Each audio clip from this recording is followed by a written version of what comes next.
Hey,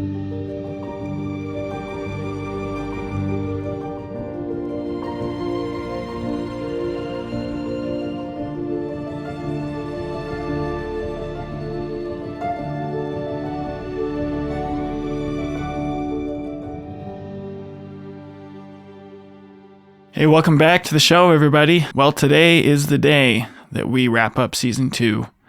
I am so happy with how it turned out. We've seen such tremendous growth this season. We were able to bring you some of the world's finest musicians who have gone through injury and experts in injury who haven't necessarily gone through injury themselves. And just like last season, today I want to share some of my thoughts about each of the interview episodes that we had this season and do kind of a highlight reel. And then I'll have a pretty big announcement at the end here. So I'm really excited to share that with you. So first off, we had Dr. John Skidmore. And Dr. Skidmore, John, he's really become a close friend of mine over the last 2 years now, essentially since my injury. The biggest takeaway that I had with him was that grieving your injury, grieving in general, is a peak performance skill. I mean, he said that basically right off the bat. And I had never really considered a peak performance skill, because when you are performing, hopefully you're not going through an injury or you're not grieving a ton. I don't know. For me, I just don't think of grieving that is related to performing. But now that I've gone through an injury, I definitely think that, and I definitely agree with that. And so the skills that are needed to develop the ability to grieve your injury, grieve setbacks, grieve changes in goals, pivots in your career, that is just an incredibly important life skill that I hope you were able to glean from that interview. And there are just so many other things that we talked about. He is now in the space of performance psychology full time. He's coaching people individually and in groups, doing master classes and clinics and everything. Definitely reach out to him if you're interested in that. And so here's a little clip from that conversation we had. So my first thought on this is we need to look at grieving as a peak performance skill. Like, it's one of those skills we need to be trained in. We need to understand grieving, because we will experience grief in many different levels, in many different places in our lives. And as a performer, now for some, that grief could be they didn't get the position they wanted at the New York Philharmonic. For others, it might be, oh, my voice is injured. In your case, the lip is injured. And so we have to recognize that we've got to process the myriad of losses that are a part of living life. And so as we do that, as we look at grieving, the premier person who came up with the idea of stages of grief was a person named Elizabeth Kubler-Ross. And the way I like to describe this is we're going to go through lots of different phases and aspects of grieving. We may not, in one area we're going to be more at peace, another area we're still going to be kind of angry or frustrated or really dreading that or hurt by it. And so it's not like we go up or down a flight of stairs. So the different aspects of grief can be in different places. And so the way I like to look at it is more from the perspective that once we experience a loss, we have to acknowledge there's going to be a reaction and a first response to that loss. And sometimes it's absolutely overwhelming. Sometimes it's devastating. Sometimes it's so even terrifying. What is this loss going to mean to me? So the first thing we have to be aware of when there's any kind of injury or loss is we're going to have a reaction to it. Like, okay, expect a reaction to it, because we're going to have one. And then we get to figure out what we're going to do about it. And then we had the great Mr. Wayne Berger on. He was somebody that I already had wanted to get on the show, but also some mutual friends that we had and coworkers people I had worked with in the past helped set up that connection. You know, Wayne, he's been through a lot, not just injury, but other things in his life. And he's the epitome of being able to achieve excellence while going through adversity. One of the things that really stuck out to me, I think somebody had told him this, that one of the traps that he should definitely avoid when coming back from his injury is to not expect it to feel the exact same way that you did pre-injury as post-injury. Because, every injury is different. Every experience with injury is different, and the causes of injury are different, but it's going to feel different. And I think from a pedagogical standpoint, whatever instrument you play, that's definitely true. But also from a emotional or mental or lifestyle standpoint, I hope you know how passionate I am about this subject. The injury can become the catalyst for change in your life. And we had that episode talking about looking for gold and you found diamonds. The entire purpose of this show is that in coming back from injury, you can really make beautiful changes in your life that affect your whole life, not just your musicianship, but it affects your musicianship very beautifully as well. So that comment from one of Wayne's mentors to him, I think really has some beautiful life applications. So here's a little snippet of that interview. I want to be able to give other people that opportunity through this show. And so what would you say to that musician? Well, I mean, I don't know. We probably talked about it already. I think thinking outside the box, when you do this for a long time, you're doing it a certain way, you're playing the cello a certain way. All of a sudden you're hurt. And this would be for a sports person or whatever. Absolutely. And you had carpal tunnel surgery or whatever. And then you're putting that bow up there and it's not the same. And a great Boyd Hood, who I used to study some trumpet with years ago from USC, I went through another thing I went through a dental thing many, many years ago. And I had my teeth fixed. And anyway, it was quite a struggle for me. And I was at a lesson with him and I was going, oh, it doesn't feel right. It doesn't feel right. And he goes, I have to stop you. He goes, you keep telling me about how it feels. He goes, it's never going to feel like that again. He goes, you're looking for something that doesn't exist. Your teeth are different. And so I would recommend that to whatever injury they've had or whatever, that it's not going to be the same. So that muscle memory they used to have, if they broke their wrist, when it's put back together, it's going to be different. And so that's when you have to start experimenting and getting advice. I know a lot of string players, are into Alexander technique and things like that. Yeah. And I think that, and a lot of people were suggesting that to me even, when I was going through my stuff. So, but I think that you're going to have to start thinking outside the box because it is different. Totally. And if you keep searching for this thing that's not there, and I go through this with students all the time that have learned to play with a bad habit one way, and it's not working, and I'm trying to get them to do something else because this is not going to work. It's really hard to get off that path. So that's the most difficult part about it, is letting all that go and kind of starting like a beginner almost. I mean, you're not a beginner musician, but you have to forget that feel. Then with Dr. Todd Meehan, Baylor University percussion professor, I was very grateful to have been able to talk to him. The biggest thing I got from that is just the importance of being objective. Not all the time, but definitely the need to become objective about your injury and looking at your experience, looking at your situation, the circumstances, whatever, from an objective standpoint. That will help you to examine your life without anxiety. Make your decisions regarding your injury without fear or anger. Your decision-making brain really needs to be in an emotionally neutral state as much as reasonably possible. I really think that is one of the biggest skills that you can learn and need to learn while going through an injury. I'm just going to come right out and say that is one of the most important skills you need to develop mentally, is to be able to look at your injury situation objectively. So here's a little snippet with Dr. Todd Meehan. I'm not sure if I have a title for this question or a topic or whatever, but if there's a kind of one takeaway that you could articulate from your experience with injury, like one lesson, what would that lesson title be, or whatever you want to, however you want to articulate? Yeah, slow down, or / do less. I think for a lot of us, and I don't have the empirical data on this, but just from what I've seen in my own life and anecdotally with colleagues or students that I've had the privilege to work with, we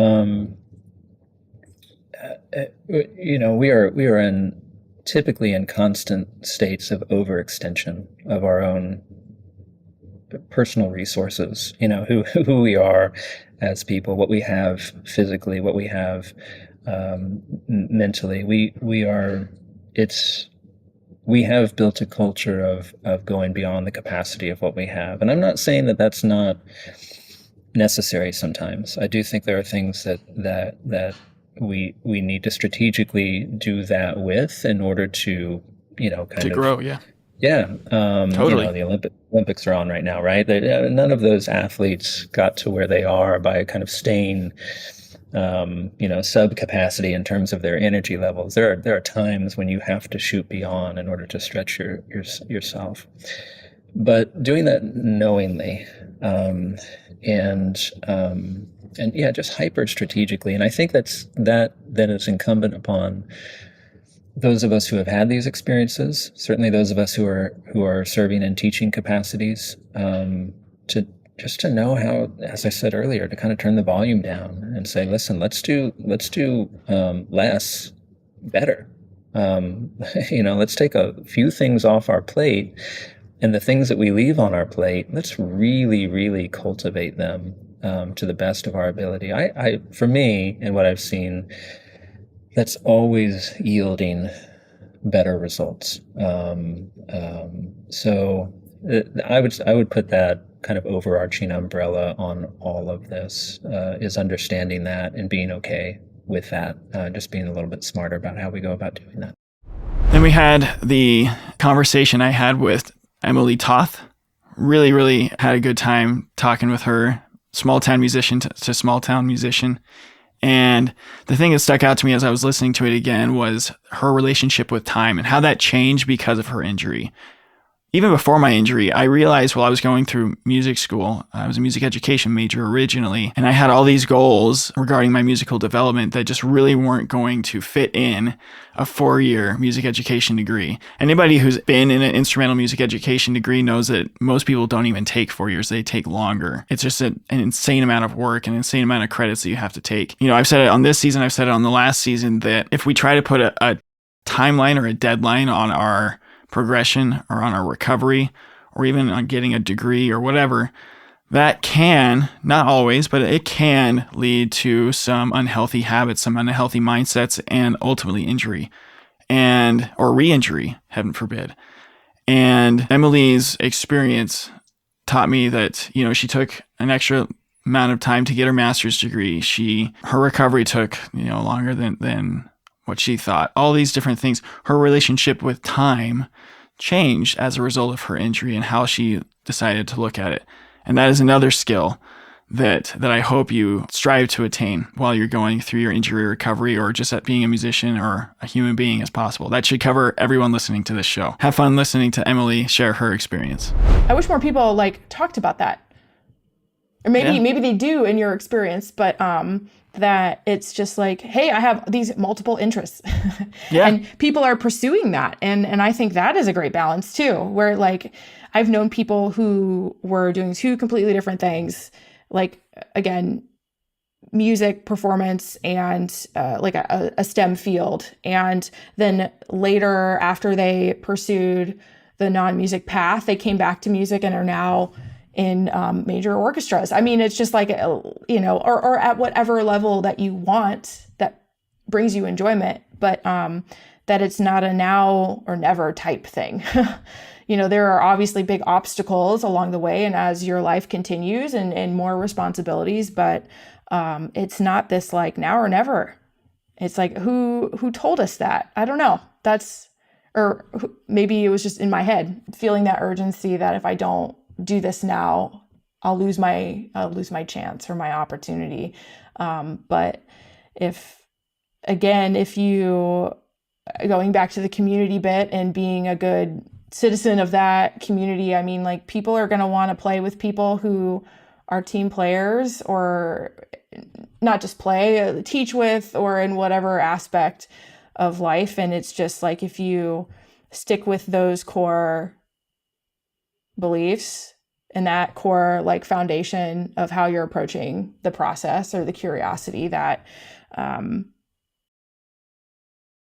great things are gonna happen in whatever fields or in whatever situations. And it's just trusting that. I mean, not to get too corny with that, but well, name of the podcast. But name of the podcast. Yeah. So it's I think we already got the corn totally covered at this show. Yeah. Full of it. Yeah, no, it's great. Then we had fellow BYU alum, Dr. Nate Botts, on the show. And Nate was a good friend of my dad's while they were both in school together. And I had heard legendary tales of the great Nate Botts and his trumpet-related accomplishments while he was a student at BYU. And so when I heard that he had also gone through an injury and had to pivot from it, I knew I needed to get him on the show.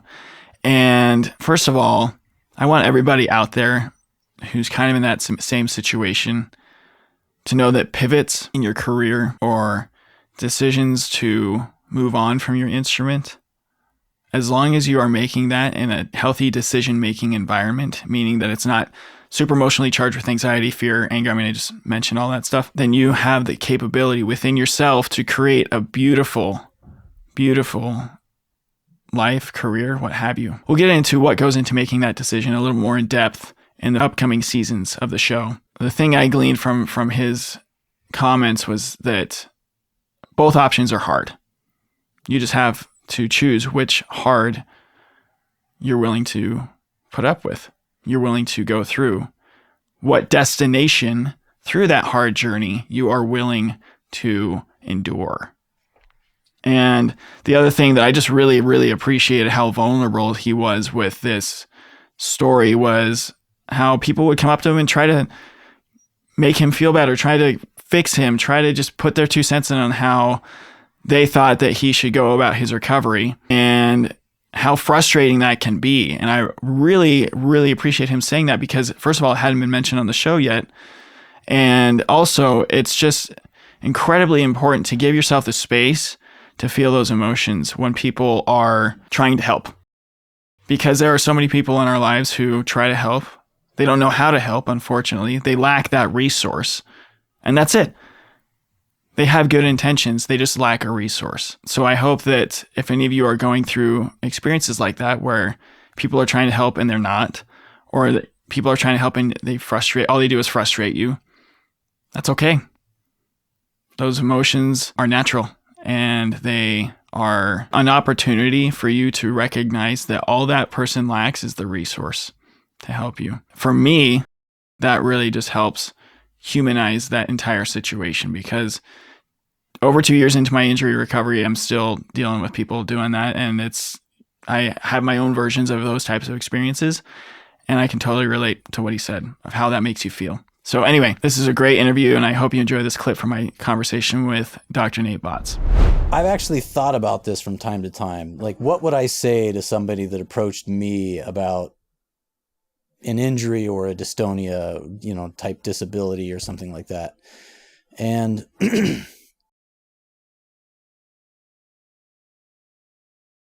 I think it's most important that people recognize that their musical instrument, whatever it may be, does not define them as a musician or as a human being.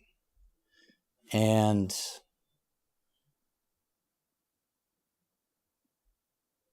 you could choose the path of recovery, which would be hard.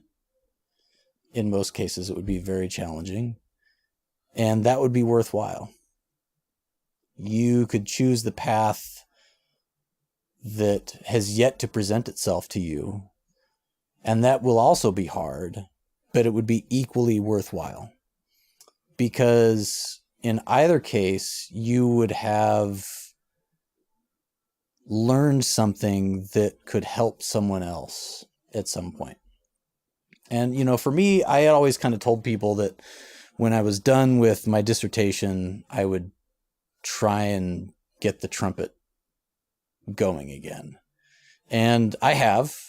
I've always been able to get a sound out of the instrument. I can't control much of anything. And, I don't know that I'll ever be able to play the Baroque trumpet again.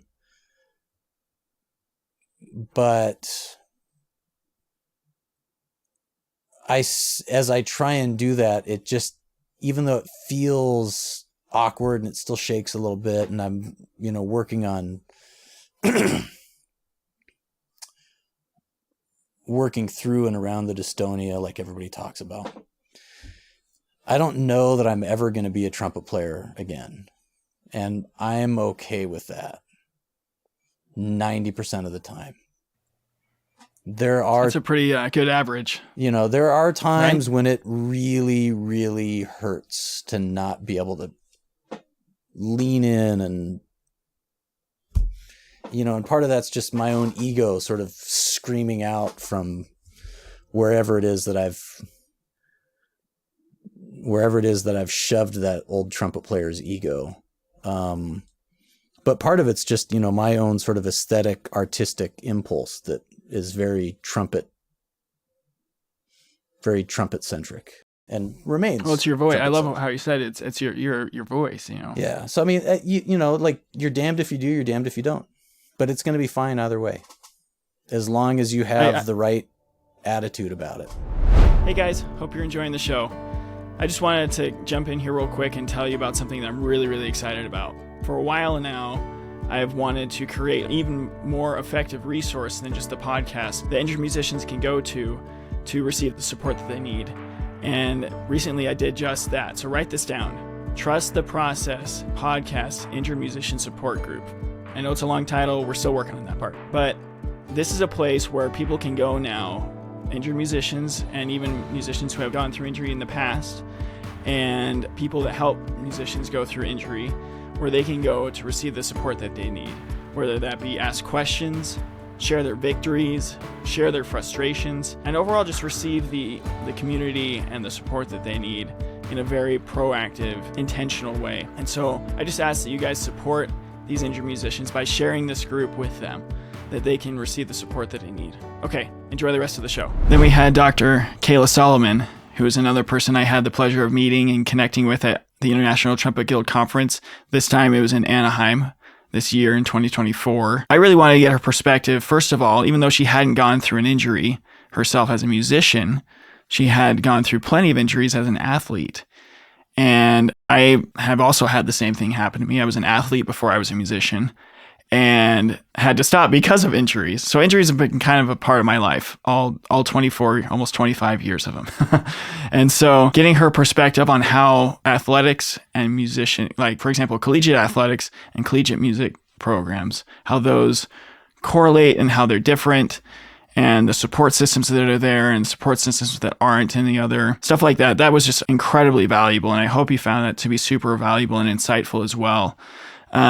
We also talked about the power of zooming in and zooming out. That part of our conversation was so impactful for me that I ended up writing the content for my own episode of that particular topic of the power of zooming in and zooming out with regards to examining your progress, your process, all of the above. And so this interview for me was incredibly insightful, and I hope you felt the same. So enjoy this clip from my conversation with Kayla. Going into this prevention side of things, what are some commonalities you see between athletes who get injured and musicians who get injured from an overuse standpoint? Or even in your experience getting injured as an athlete. I had to quit sports because I kept getting injured, so I can definitely relate to that. Yeah, sports ended up changing my career path entirely. So, I mean, it's great because I ended up playing trumpet, but it's a big thing. I think that in my experience, because I've been so immersed in the musical world for the last over a decade, I think that overuse injuries probably are more common in musicians just because we don't have those like contact hours with coaches regularly, with athletic trainers who are constantly putting you through programs and like guiding you through exercises. We don't have rest days built in, and we're not encouraged to stretch or do a body warm up, a full body warm up or cool down at the end of our day. We're not training our muscles to like hold our instruments. And so because of that, we end up relying so much on those small muscles that we use to play our instruments. And they're small and they get tired fast. And so then we keep pushing them. And a lot of the time musicians, especially trumpets, we're meatheads about it. Like you just like keep bashing the same passage over and over and over again. You keep trying for those high notes. And you're going to get hurt. Some of my best playing days happen after a day of travel where I only did a warm-up that day, or I didn't play at all. And it's because my muscles had time to recover from all of this training that I put them through the days leading up to it. So that's my take on overuse, injuries in athletes versus musicians. This is all my personal experience and observations. I have no data to back this up, but this is like a big thing in our world. And I've read a lot of studies about us, I don't have the numbers with me, but a certain percentage of musicians who will experience an overuse injury at some point in their career. And then out of that, a certain percentage of musicians who will not be able to return to their instrument after experiencing that injury. And that shouldn't happen. Then we had Professor Shay Owens, another BYU professor that I have had the privilege of working with. Not so much as a student, because he was in our opera faculty. He's the director of our opera program at BYU, Go Cougs. But he and I have just had pleasant conversations while I was a student, and in the hallway. Just a very, very kind person, very nice person to talk to. And I was so happy that he decided that he would be willing to share his story on the show. He really opened up about how his faith impacted his injury experience and recovery. And where I stand with my faith, and I am not shy about sharing it with you guys. And whether or not you agree with what he said from a doctrinal or faith standpoint, I hope that what you really got from that is that you need to be anchored in your values in order to come back healthily from your injury. And holistically, probably is a better way to put it, to come back holistically from your injury. The way to do that is to anchor yourself in your values. For me, that's my faith and other things that I hold dear to my heart. For Shay, it was the same thing. But I hope that you realize that your values are what's going to propel you into what you need to be getting from your experience with injury. So enjoy this clip with Shay Owens. And kind of part two of that question is with that illness or injury comes that questioning of identity, right? Mm-hmm. Oftentimes, not all the time. When you do have a student who's going through that, what do you do to help them, coach them through that part of the process? Yeah, excellent question. Most of the students I teach are from a Christian background, and it's our belief that every human, every soul is a child of God, and they have eternal value and eternal worth, and that we will exist, beyond this life. And so I try to be there as a support for them and help them understand that. It's sort of like faith or a testimony. You can't, necessarily force it on somebody else, but if someone's heart is open, then, maybe, you can get a little faith off of someone else's faith and testimony. It's not easy when something like this happens. And like I was saying earlier, something you put so much time and effort into, and then it's taken away. That also presents an opportunity for growth, as I think you mentioned earlier. There's a lot of lessons to be learned in that, and so that could be an opportunity for, when we encounter something like that, an opportunity for us to discover something more about ourselves. One of the apostles of the LDS Church, his name was Neil A. Maxwell, he used to say, "Lord, if I have to learn patience, let's get it over with right now." Yeah, right. Totally. Or excuse me, if I have to learn something, how am I going to learn it? Show me this. Sometimes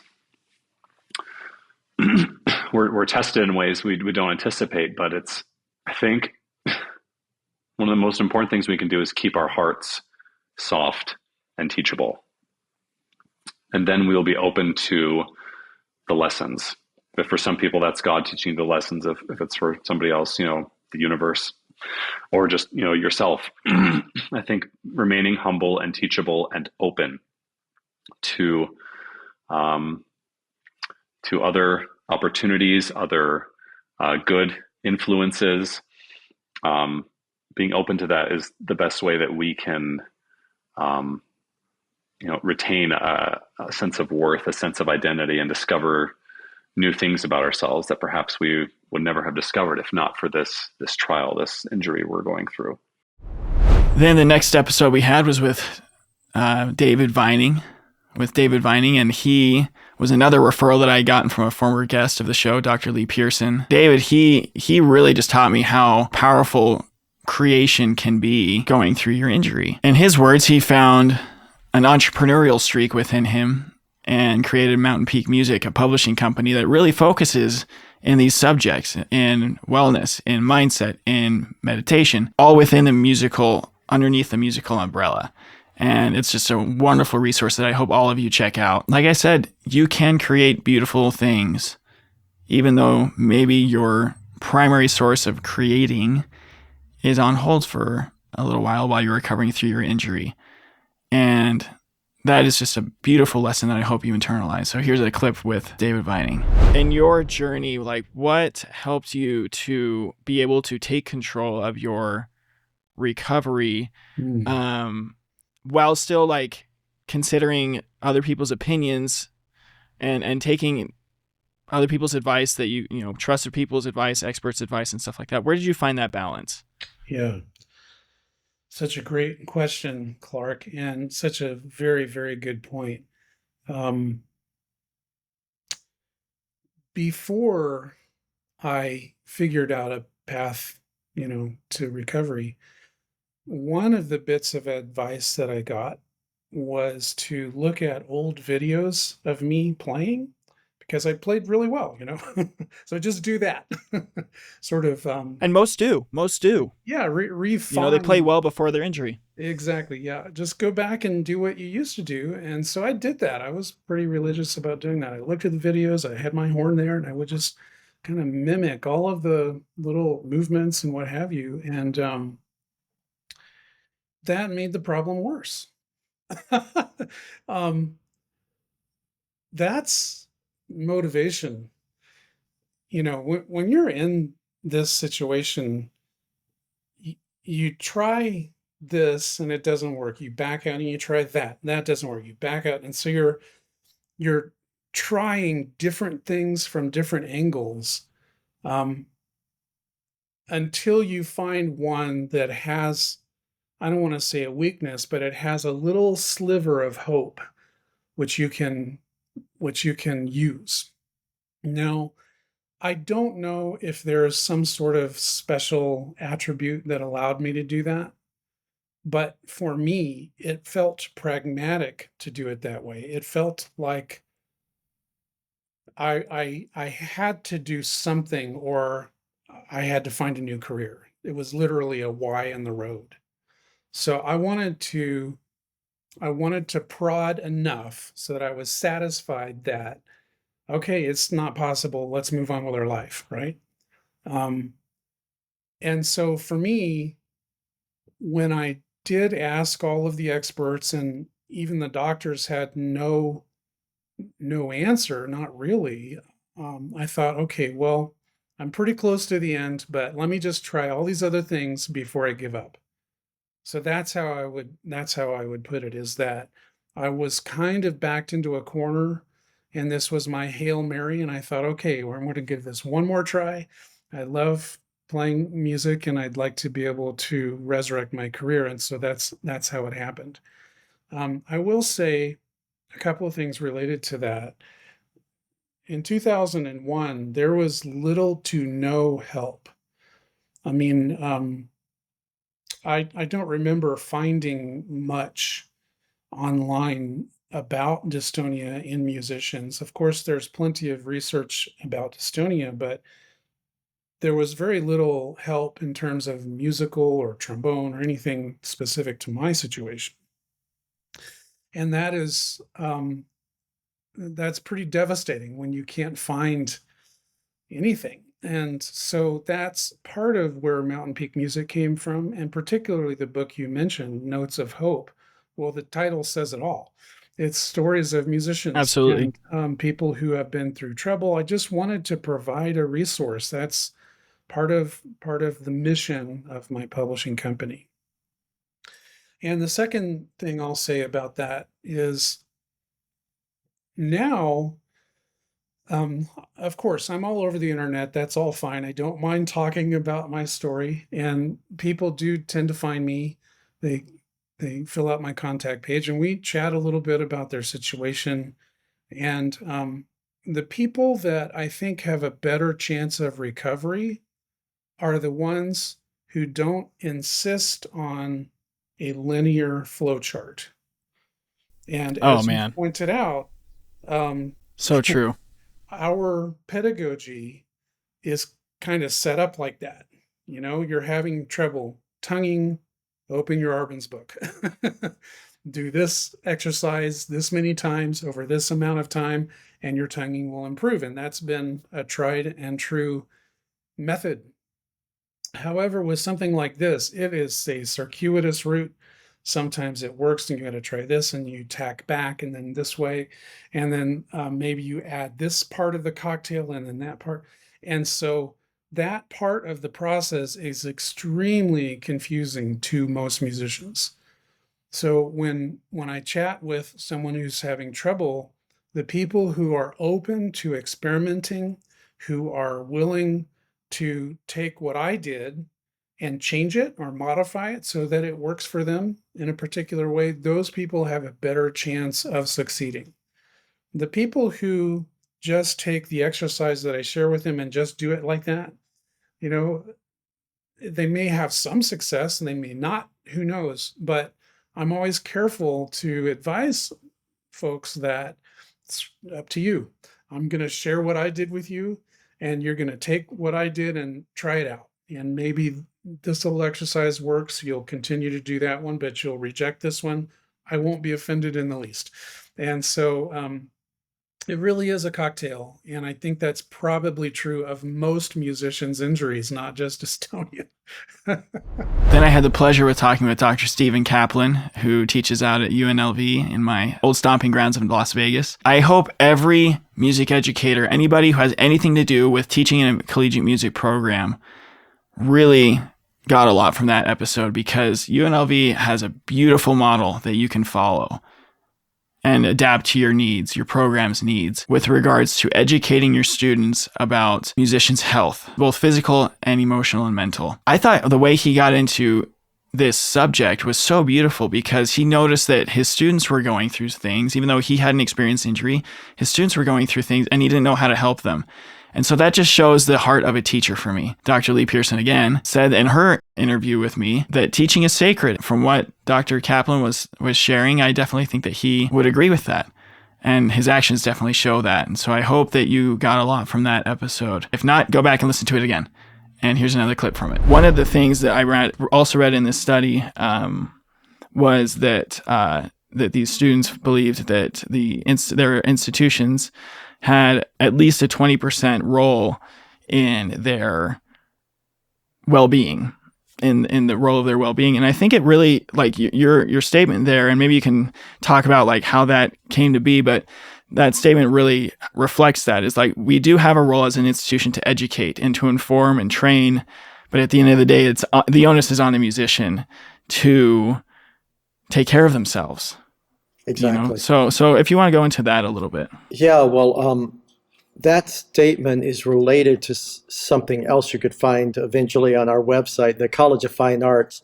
We actually have a health and safety guidelines for the entire College of Fine Arts, which includes not only the School of Music, but School of Architecture and Art and Theater cool. and Dance. It's a very large school. And so what I did shortly after starting the coursework that we were talking about earlier, there were other faculty members I saw in our college that were doing things like I was doing, and that I felt passionately about trying to educate people in a more holistic way. We had a voice teacher who's a certified yoga instructor who had written a book on voice and yoga. We have a dance instructor who's very involved in a healthy approach to dance and movement. Theater instructor also who's written a book about movement for actors and created his own course based on his personal work with Feldenkrais and Alexander technique. So I decided, initially I wanted to put together also people from our kinesiology school and physical therapy and things like this.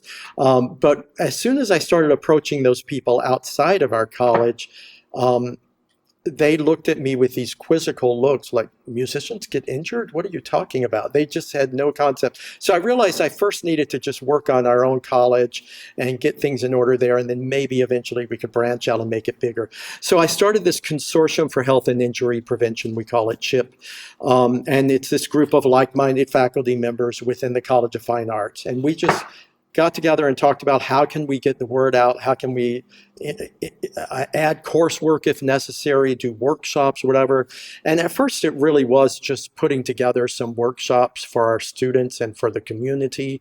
And they were very successful, and we did some really good work that way.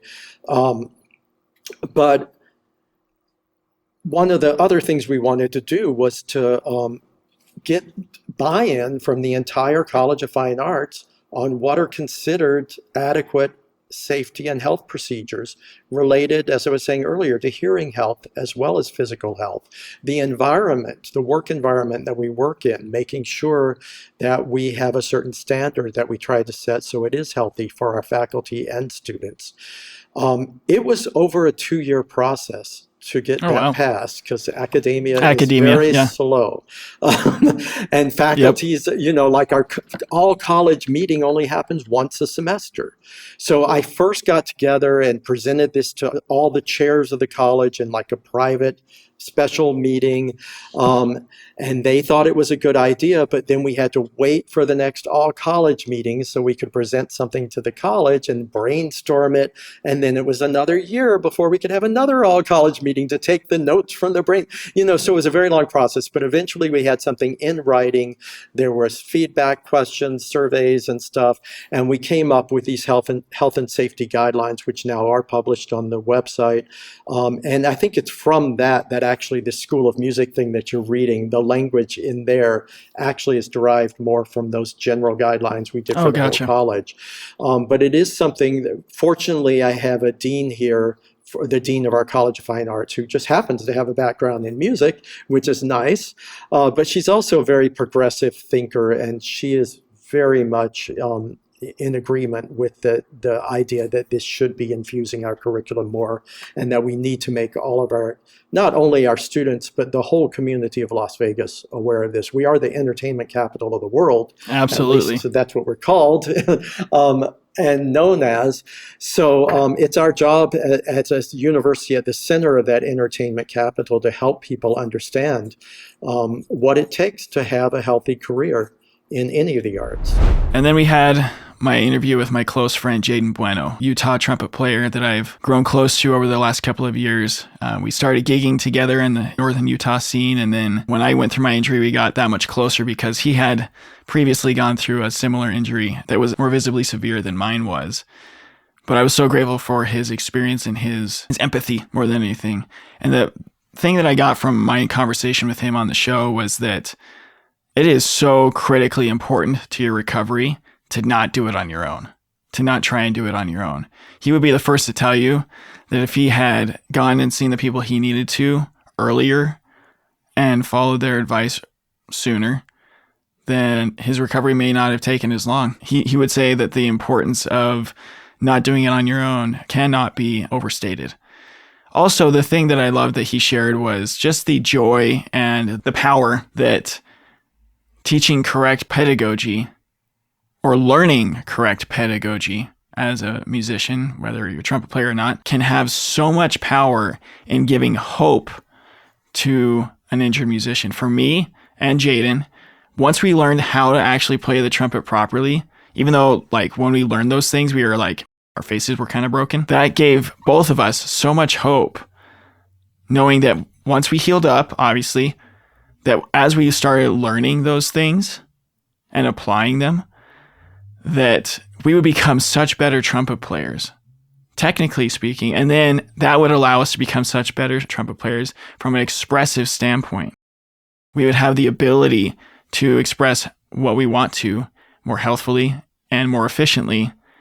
And who doesn't want more of that, right? So anyway, I hope you enjoy this clip with Jaden. If I could have people understand is like, while it is funny and unique, it's something you don't hear about very often. I know it's still a serious thing.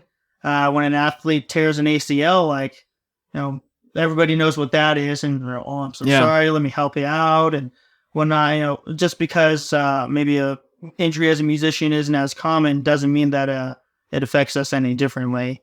It's, very much an athlete. If you tear your ACL, you're a football player in the NFL, like that's money that you need to support your family. That's your career. It's important. And there's been several athletes who have had career-ending injuries and different things, and people feel for them. They understand. But for us, it's no different. So if I could help people understand one thing is that it's we're all the same. It's whether it's injury or you lose your job or whatever. It's all the same, and everybody just wants to be supported and appreciated, not made fun of or taken lightly for whatever's going on. Yeah. I actually think that the statistics, the studies that have been done show that musicians get injured just about the same amount as athletes do. It's crazy. I mean, the statistics don't lie. Yeah, exactly. Yep. Yeah, I mean, it's so well put. I feel like when people that's the kind of confused look is kind of one reaction that I get. Yep. And then other people, it is that kind of like, oh, I'm so sorry. It's a very sympathetic response, probably not empathetic because they haven't experienced it. Yeah. Everyone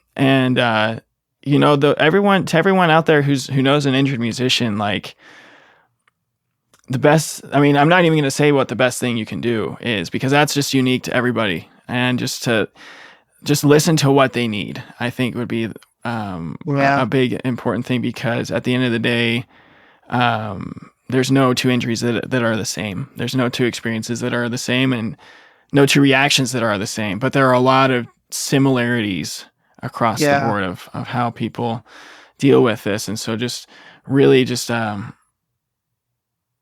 be willing to listen, I guess. Yeah, so I think that's probably the biggest thing that you can do for anybody who's going through whatever, whether it's an injury absolutely. or sometimes people just need to be heard. And then we had my conversation with Dr. Leslie McAllister. She was such a pleasure to talk to, because I love having pianists on the show, because that's the instrument that I am learning during my injury recovery. And also, she has written a couple of books on this subject and is an expert in yoga as well, which is something that I've been curious about since getting into this space. A lot of people mention yoga as something that's helped them, and I'm not the most coordinated or flexible person, so I haven't explored it in the past, but I'm curious to start looking into it now. Then the other thing that I also got from her comments on the show was how performance anxiety really can lead to injury, and in that it creates more tension. You're over practicing because you don't have that foundation of trust in your preparation, and the extra tension and stress on your body can lead to injury, and that can be traced back to performance anxiety. So in the off season of the show, I'm going to be doing a lot of research into what empirical implications have been found in studies of how performance anxiety informs injury. So I hope you enjoy this little snippet of my conversation with Dr. Leslie McAllister. That's a great thing to mention, that you experienced pain in the audition process, because that is actually super common, that a lot of musicians experience it either in their freshman year, when all of a sudden they are really expected to practice a lot more. They have additional pressures that they hadn't experienced before, or when they're getting ready for a recital or a big audition and they're feel a lot of pressure to practice excessively. So that's quite common.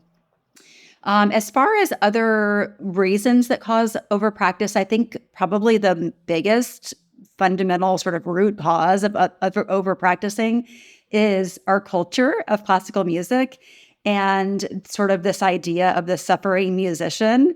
I've heard students bragging in the hall about how they didn't sleep because they had to practice all night. And it's almost like the less Guilty. sleep you got, the better a musician you are, right? Because that means that you're the one who cares the most about it. And I think that is true, that practicing can be a sign to the world of how much passion and conviction and discipline you have in music. So Yeah, totally. certainly there's some truth to that. So you have a culture of overworking, and then also sort of built into our training is perfectionism, because we're always working to refine and polish and get better and better. And to become a really musician, you almost have to have a perfectionistic drive to improve. And then that gets nurtured by the field too, because you have teachers with really high expectations who sometimes, if they haven't experienced their own injury, they might not really know about some of the dangers, or even if they do, they might not really know how to prepare students to practice in a healthy way. So sometimes the training is an impact. Sometimes it's a matter of sort of our personalities and then the training on top of that. And then competition, right? Because you're in a classical music world. It's a very competitive world where everyone's trying to be the best and be the first chair and get the best gigs. And the person often who practices the most seems to be the one who is going to be the most successful. And so there's that drive and that impulse to keep competing and keep pushing your bodies, even if you're finding physical repercussions of that kind of overwork. And then with Artina McCain, Dr. Artina McCain, we had the pleasure of sharing our takeaways from both of our injuries. With her, I thought it was so funny that she mentioned that not all of us are meant to be linebackers or something along that effect. And so that principle of knowing and respecting your limits, and then being willing to grow past them, but not force yourself through them, if that makes sense. Because we got to be taking care of ourselves, guys. I mean, it's such a softball principle. It's like, duh. But for some reason, it's so hard for us to implement, because we are wanting to overload ourselves with all these opportunities. I always call myself the kid in the candy store because I want all of it. And then at the end of the interview, I loved how she said that she has learned how to grieve her previous expectations, her previous goals, but then move forward with what she had been given with gratitude and with faith and all of those beautiful things that come with that decision. And so I hope you enjoy this little clip with Dr. Artina McCain. Yeah, I mean, looking back, now that I'm like on the other side and in a different place in my career, of course I can say, yeah, you shouldn't do that. It'll all turn out Sure. great. But at the time, you don't actually know what's going to happen to you, right? You don't actually know if you'll get a job or if you'll get some other opportunities or if you'll learn how to do chamber music or whatever it is that you want to do. So it's difficult. I think that looking backwards, the best thing that could have happened to me really is to have a mentor who you can talk to and bounce ideas off of and say, hey, do you think I'm doing too much? And that they can encourage your strengths. I'm not going to say I didn't have that, but definitely the conversation of injury was not something people talked about all the time. And, it's kind of like oh gosh, you've got leprosy or something like that. So Yeah, right. I don't even know. I don't know if I would have, talked. I did end up talking about it, of course, after I got injured, but before, when I was kind of going downward in this spiral of practicing too much, I don't even know if I would have approached any mentor figure and said, hey, do you think this is too much? And then we had the great Janet Horvath, who played cello with the Minnesota Symphony for several years. The biggest takeaway that I had from that conversation was how important hearing health really, really is. I've had some people very, very close to me suffer from debilitating hearing injuries. And I'll be completely honest with all of you guys out there. Until I had that conversation with Janet, hearing health was one of those things for me as a trumpet player, as a jazz musician, what have you, that I just threw to the wayside. I said to myself, oh yeah, I don't necessarily need to worry about that. And then when I remember thinking that and then stopping myself and saying, Clark, this is the exact same thing you said to yourself when you started learning all these things about injury before you got hurt, when you started learning all these things about performance anxiety or loving yourself, self-love, personal development. The principle that I want you guys to take home from that, sharing that with you, is that it shouldn't be in times of emergency that we are willing to internalize these principles. There's this old saying, I don't know where it necessarily came from, but there were these people who were falling off a cliff. They were going hiking or something, and they fell off the cliff.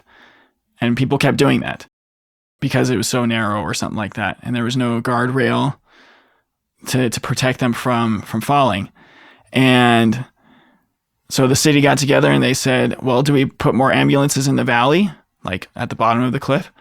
Or do we put a guardrail on the mountain, on the trail? Now, I hope you would say, put the guardrail up, because we don't want to be enabling people to keep getting hurt. And I don't want you to enable yourself to keep getting hurt. And so that prevention is, I mean, we had an episode, an ounce of prevention is worth a pound of cure. I also did an episode about that as well. And so please take care of your hearing. Wear earplugs when you need to.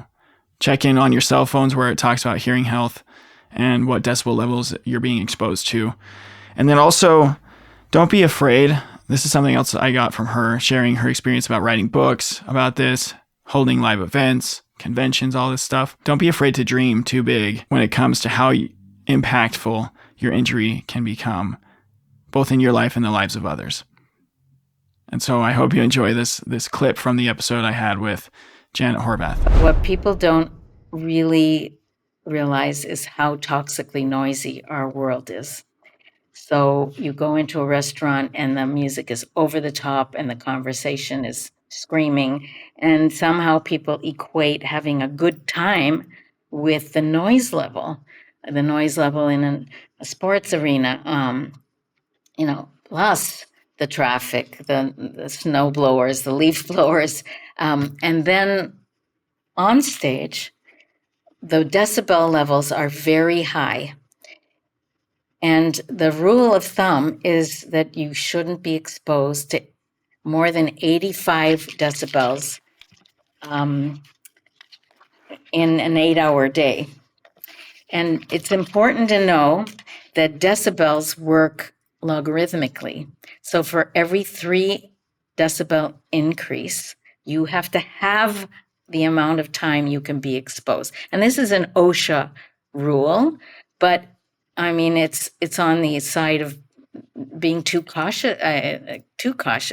We should be more cautious than this. So 88 decibels, you should only be exposed for 4 hours, and then 91, 2 hours, and then 94, 1 hour, and 97, 30 minutes, and 100, 15 minutes. Okay, so did you know that the warm up before a 10 o'clock rehearsal, when everybody's, trying out spots that are difficult and you're about to tune and everybody's wailing, that in itself is very often over 100 decibels. Oh, So wow. theoretically, everybody should just go home at 10 o'clock, right? But then we have a double rehearsal on maybe some very huge contemporary piece, What people don't realize is how loud it is on stage. And it's not unusual to compare, I mean, I've got a chart here, to compare leaf blowers and sirens and all those stuff, those really loud things, to what a trumpet, sorry, no offense. None taken. And for example, hearing loss can begin at 85 decibels when you've been exposed 8 hours. Wow. A piano fortissimo can get up to 103. Damage can occur after 94 decibels and higher. Oboe, trombone, of course, flute, piccolo, especially, Symphony music at its peak can reach 120 to 137 decibels, and orchestra pits are louder than that. And then add to that that oftentimes it will play a Broadway show, and there's amplification too.